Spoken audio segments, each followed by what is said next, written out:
বিয়ের 13 বছর পার হওয়ার পরেও যখন আমার সন্তান হচ্ছিল না, তখন আমার স্বামী দ্বিতীয় বিয়ে করে। ঠিক ওই মাসেই টেস্ট করে জানতে পারি আমি প্রেগনেন্ট। ঠিক ওই মুহূর্তে আমার মনে হচ্ছিল ঈশ্বর দিলেই যখন তখন একটি মাস আগেই দিতে পারতে। ঠিক ওই মুহূর্তে আমি অনেক ভেঙে পড়েছিলাম, কি করব কিছুই বুঝতে পারছিলাম না। তখন আমার মা বলল, যাই হয়ে যাক আমরা তোমার পাশে আছি, তুমি যা চাও তাই হবে। এদিকে আমার স্বামী দ্বিতীয় বিয়ে করার পরে আমাকে ডেকে বলল, তোমার যেথায় ইচ্ছা তুমি সেখানেই থাকতে পারবে, তুমি চাইলে আমার কাছেও থাকতে পারো, চাইলে তোমার বাবার বাড়িও থাকতে পারো, তোমার জন্য আমার দরজা সবসময় খোলা আছে। আমি তখন ভাবতে পারিনি একটা সন্তানের জন্য আমার স্বামী দ্বিতীয় বিয়ে করবে, 13 বছরের সংসার ভুলে যাবে। সে যখন দ্বিতীয় বউ ঘরে নিয়ে আসে, ঠিক তার পরের দিন আমি আমার বাবার বাসায় চলে যাই, কারণ এসব আমি আর নিজের চোখে দেখতে পারছিলাম না। এরপর বাবার বাড়ি আসলে আমার ঠিক মতো ঘুম হতো না, আমার কোনো কিছুই ভালো লাগতো না। আশেপাশে পাড়া প্রতিবেশীদের কথা শুনে আমার খুব খারাপ লাগতো। আমাকে যদিও তারা সরাসরি কিছু বলতো না, কিন্তু ঘুরিয়ে পিছিয়ে অনেক কথা বলতো। বাবার বাড়িতে আসার পরে দেখি এখানে আমার কদর অনেকটাই কমে গেছে, কেউ আর আগের মতো ভালোবাসে না। এসব কিছু সহ্য করতে না পারে আবার 2-3 দিন পর শ্বশুর বাড়ি ফিরে যায়। আমার স্বামী দ্বিতীয় বউ দেখলে আমার কলিজা ফেটে যেত। আমার শ্বশুর বাড়ির লোকজন ধীরে ধীরে আমার সাথে কথা বলা বন্ধ করে দেয়। সবাই নতুন বউকে নিয়ে মাতামাতি শুরু করে দেয়, করবেই না কেন। নতুন বউ দেখতে যেমন সুন্দর ছিল,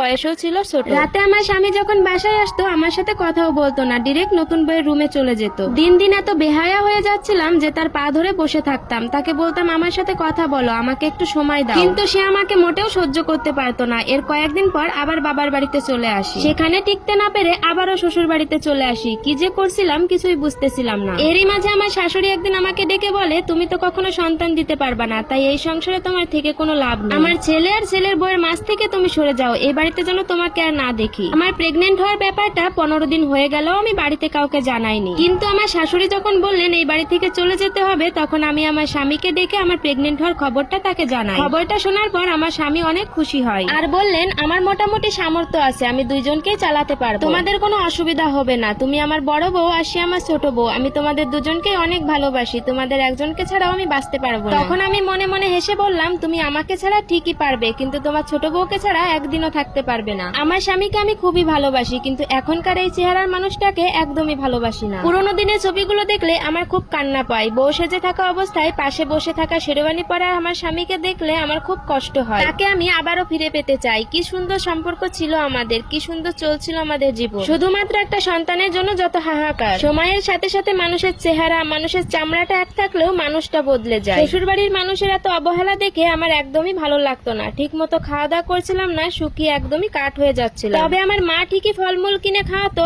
কিন্তু আমার একদমই ভালো লাগতো না। প্রেগনেন্ট অবস্থায় আমার স্বামী তার ছোট বউকে নিয়ে প্রায়ই বাইরে ঘুরতে যেত, খাওয়া দাওয়া করতো, কিন্তু বাসায় এসে একবার জিজ্ঞাসা করতো না তোমার শরীরটা কেমন আছে, তুমি খেয়েছো কিনা। এরই মাঝে দেখতে দেখতে বেশ কয়েকটা মাস কেটে যায়। এখন আমি সংসারে তেমন একটা কাজ করতে পারি না, ওঠানামা করতে পারি না। তাই ছোট বউকে বলেছিলাম, বোন ছাদে কিছু জামা কাপড় আছে, তুমি গিয়ে তুলে নিয়ে আসো। সকালেই ধুয়ে দিয়েছিলাম। আমার শরীর তেমন একটা ভালো না। এটা শোনার পর আমার স্বামী আমার সাথে সেদিন কি যে খারাপ ব্যবহার করেছিল সেটা আমি কিভাবে বলবো। আমি কেন তার ছোট বউকে কাজ করতে বললাম, আমার হাত পা কি নষ্ট হয়ে গেছে কিনা, আরো অনেক কথা। ঠিক ওই মুহূর্তেই আমি আমার বাবার বাড়ি চলে আসি। এরপর আমার স্বামীর সাথে তেমন একটা যোগাযোগ হয়। এদিকে আমার ডেলিভারির টাইমও হয়ে যায়। 2 দিন পর আমাকে হসপিটালে ভর্তি করা হয়। আমার শ্বশুর বাড়ি থেকে একটা লোকও আসেনি। আমার স্বামীকে ফোন দিলে বলে সে তার নতুন বউয়ের বাবার বাড়িতে বেড়াতে এসেছে। ঈশ্বরের কৃপায় নর্মাল ডেলিভারিতে আমি 2টা পুত্র সন্তানের জন্ম দিই। 3 দিন হসপিটালে ছিলাম, কিন্তু আমার শ্বশুর বাড়ি থেকে একজনও আমাকে দেখতে আসেনি। এমনকি আমার স্বামীও 3 দিনে একবারের জন্য আমাকে দেখতে আসেনি। এরপর রিলিজ হলে আমি আমার বাবার বাড়িতে চলে যাই, কিন্তু বাবার বাড়িতে যাওয়ার পরে সবাই আমাকে গালমন্দ করত। এরপর আমার বাচ্চাদের নাম রাখার অনুষ্ঠান করা হয়, কিন্তু এর মধ্যে আমার স্বামী তার সন্তানদের দেখতে আসেনি। তখন আমার কাছে টাকা পয়সা ছিল না নগদ, তাই বাধ্য হয়ে আমার কিছু স্বর্ণের গয়না বিক্রি করে আমার বাচ্চাদের জন্য নতুন জামা কাপড় কিনি। বিশ্বাস করো বোন, সারা জীবন দেখে এসেছি একটা বাচ্চা হওয়ার পর তার দাদা বাড়ি থেকে নানা বাড়ি থেকে কত আদর পায়, কত গিফট পায়, কত ভালোবাসা পায়, কিন্তু আমার বাচ্চাদেরকে কেউ একটা সুতা পর্যন্ত দেয়নি। এর ঠিক 3 মাস পর আমার স্বামী আমাকে ডিভোর্স লেটার পাঠায়। ডিভোর্স লেটার হাতে পেয়ে আমি আমার বাচ্চাদেরকে জড়িয়ে ধরে অনেক কান্না করেছিলাম। আজ থেকে তারা বাবা হারালো। কাউকে ঠকালে ঈশ্বর তার বিচার নিজ হাতে করে। যে বউয়ের জন্য আমাকে ছেড়ে দিয়েছিল